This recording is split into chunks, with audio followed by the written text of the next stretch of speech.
Víctor Manuel Cruz Atienza, bienvenido a los Despachos del Poder. Mucho gusto, muchas gracias por el espacio. ¿Serías tan amable de presentarte en pocas palabras? Sí, claro. Yo soy investigador del Instituto de Geofísica de la UNAM, soy sismólogo, pertenezco al Departamento de Sismología de dicho instituto y soy doctor en la materia y me dedico a entender los terremotos y a hacer investigación en torno a ellos. Supongo que después del 19 de septiembre de 2017 tu teléfono no ha dejado de sonar. Es correcto, es correcto. Por las alertas de estas plataformas de aplicación que te van avisando que es probable que venga un sismo, o por el número de entrevistas que has tenido que dar a los medios. Sí, bueno, yo esas aplicaciones no las tengo porque para mí es algo que no debería de existir de la manera en que está existiendo. Podríamos abundar el tema, Sí. Pero sí por las llamadas. No quisiera hacerte esta pregunta porque evidentemente me aterra la respuesta. ¿Va a seguir temblando como ha temblado últimamente en México? Sí. Sí, Y claro cuando que digo sí. últimamente me refiero a 7, 8 grados en la escala de Richter. Sí, a ver, nosotros conocemos la historia de los terremotos en México. Tenemos un registro muy grande de lo que ha ocurrido, de los grandes terremotos que se remontan incluso a siglos en los que todavía no había instrumentos precisos de medición. Y es claro que donde está México enclavado es una región donde hay y seguirá habiendo grandes sismos, ¿no? Entonces, por esa simple razón, seguirá habiendo sismos de magnitud 7, probablemente 8, sí, seguirá habiendo. Esa es nuestra realidad. ¿Llegaremos a los 9 grados? Eso es muy difícil de decir porque un sismo de magnitud 9 supondría una dimensión de la falla geológica que difícilmente cabría en la geografía de nuestro país. Es decir, el tamaño crece muy rápido de la falla geológica con la magnitud. Es una escala logarítmica. Todo el mundo ha escuchado decir esto. Entonces, un magnitud 9 es muy poco probable. Habría que hacer una estimación más precisa, ¿no? Pero no hace falta que sea un magnitud 9 para que sea algo sin precedente, ¿no? Un magnitud 8,4, un 8,5 sería algo posible, ¿no? De hecho, es una de las lecciones que hemos aprendido los sismólogos del mundo después de 2004, en el sismo de Sumatra de diciembre de 2004, con ese gran tsunami en el el Océano Índico, y el terremoto de Tohoku-Oki en el 2011. Son terremotos que rebasan por mucho la expectativa de los especialistas en esas zonas específicas. El tamaño de esas rupturas fueron mucho más grandes que las de la mayoría reportadas digamos, en el catálogo de cada región. De ahí que tengamos la obligación moral y profesional de considerar la posibilidad de que en México ocurran sismos sensiblemente más grandes de los que ya hemos visto, pues, ¿no? Te lo tengo que preguntar porque además hay muchas personalidades en las redes sociales con muchos seguidores que aseguran que pueden de alguna manera predecir cuándo va a ser un sismo, de qué magnitud y hasta los daños que va a haber después de este sismo. Sí. ¿Qué nos dice la ciencia, Víctor Manuel? Sí, digamos, esto ha sido la predicción sísmica ha sido uno de los objetivos más perseguidos por la ciencia desde el origen de la sismología, en este caso, ¿sí? O sea, la predicción es uno de los anhelos más grandes de los sismólogos. Durante muchas décadas ha habido escuelas completas dedicadas, de científicos, dedicadas a identificar fenómenos precursores que sistemáticamente ocurran antes de la ruptura de un sismo mayor. Sí.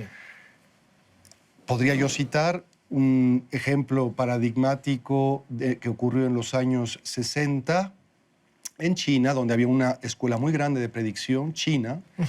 Ellos habían identificado ciertos patrones que asociaban a la ruptura de sismos, como deformaciones del terreno, emisión de gas radón, que es correcto, en algunos casos se emite el gas radón, el comportamiento anómalo de animales, en fin, documentaron con mucho rigor esto y llegaron a predecir con mucho éxito un terremoto en 1975. Así fue, está documentado.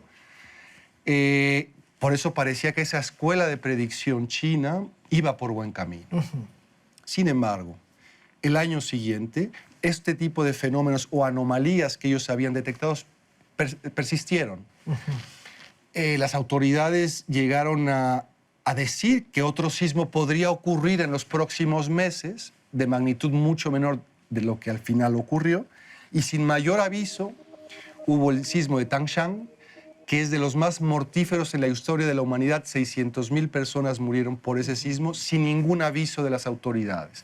Ahí se cae la escuela de predicción china. Y para cerrar, quisiera decir que ni en los países hoy por hoy mejor instrumentados del mundo, como es notablemente Japón o California, donde hay fallas geológicas intensamente monitorizadas con instrumentos muy finos, se han podido identificar estos fenómenos precursores de tal forma que hoy podamos pretender predecir. Es imposible hasta el momento. No alcanzamos a entender que el sismo que tuvimos en la Ciudad de México el 7 de septiembre no fue tan dañino y fue de mayor, fue más grande, de mayores grados Richter, que del 19 de septiembre. ¿Por qué no nos cuadran los números? Claro, claro, claro. Es muy normal que la gente se pregunte eso. Aquí el punto, la diferencia fundamental es la distancia a la Ciudad de México. Es decir, si bien el 8.2 es mucho más grande que el 7.1, la magnitud, ¿sí?, la intensidad en la Ciudad de México producida por cada uno de los dos sismos fue muy diferente. Fue mucho más pequeña la intensidad, la violencia del movimiento debido al 8.2 que al 7.1, y es preciso por la gran distancia que recorrieron las ondas antes de llegar a la ciudad. Esa distancia hace que éstas se atenúen y que por lo tanto la violencia del movimiento sea más pequeña. El 7.1 ocurrió apenas a 120 kilómetros al sur de la Ciudad de México. Es un sismo relativamente profundo, a 57 kilómetros de profundidad, que además, por tratarse de ese tipo específico de terremoto que rompe dentro de la placa oceánica de Cocos, por abajo del continente, irradia ondas de periodo de oscilación pequeña, que al propagarse una distancia pequeña también, llegan con mucha fuerza y amenazaron, como ya lo vimos, estructuras relativamente pequeñas en comparación de las que se vieron destruidas en 85. ¿Cómo se diferencian los sismos unos de otros más allá de lo oscilatorio y trepidatorio? ¿Qué características tienen? Sí, digamos, en México los sismos más comunes son los que ocurren bajo la costa del Pacífico, porque es el lugar donde la placa de Cocos, que es el fondo oceánico, las rocas del fondo oceánico, que es una placa tectónica pesada, se va por debajo del continente, de una roca más ligera, que es en la que estamos nosotros, que es la placa de Norteamérica. Ese proceso de subducción hace que ahí, bajo la costa, unos 15 kilómetros de profundidad, donde entran en contacto, haya la mayor cantidad de sismos, por mucho, como el de 85 o muchos otros que podría citar ahora. Sí.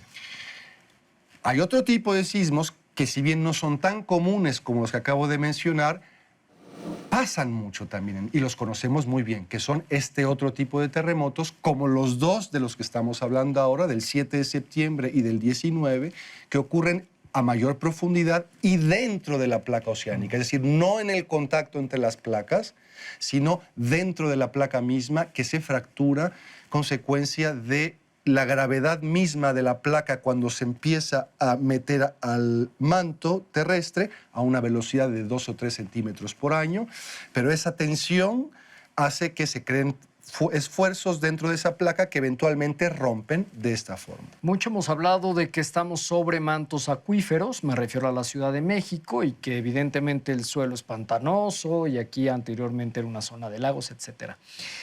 Y por eso no nos cuesta trabajo referenciar que en el 85 la zona centro de la Ciudad de México, particularmente la delegación Cuauhtémoc, las colonias de la delegación Cuauhtémoc fueron las más afectadas. En este pasado sismo del 19 de septiembre de 2017, prácticamente las 16 delegaciones de la ciudad tuvieron algún tipo de daños estructurales en sus edificaciones. ¿Qué pasa con ese mito que mientras estemos en la loma estamos seguros? O prácticamente seguros. Hasta donde yo sé, daños en zona de suelo firme, o sea, en la loma, es decir, en la periferia de esos sedimentos lacustres, hay muy pocos, si es que hay algún daño reportado, ¿sí? Todos los daños, Xochimilco evidentemente no pertenece, no a pesar de pertenece. que está en la zona sur de la ciudad. La zona sur, pero no es una zona de suelo firme. Son los lagos de Xochimilco. Hay muchos sedimentos que, al igual que en otras regiones de la ciudad, cerca del aeropuerto o en el centro histórico, en la colonia Roma, en Xochimilco también está ahí edificadas la ciudad, pues, sobre sedimentos de la misma naturaleza que amplifican brutalmente las ondas. ¿Qué sí es la loma, por favor? ¿Perdón? La loma, ¿qué sí es en la Ciudad de México? ¿Qué son? Pues es la zona periférica, es decir, donde aquí, por ejemplo, donde estamos, que es Periférico Sur, estamos sobre las lavas del volcán Xitle, igual que Ciudad Universitaria o todo el poniente de la ciudad, por ejemplo, eso es zona de loma, zona firme, donde la intensidad de las sacudidas es menor que en la zona del lago. No me quiero despedir sin preguntarte cómo aprendemos a vivir en una zona sísmica. ¿Qué nos va a hacer menos vulnerables o de qué manera vamos a sobrevivir? Porque aquí, ya lo dijiste al principio, no va a dejar de temblar. Es correcto.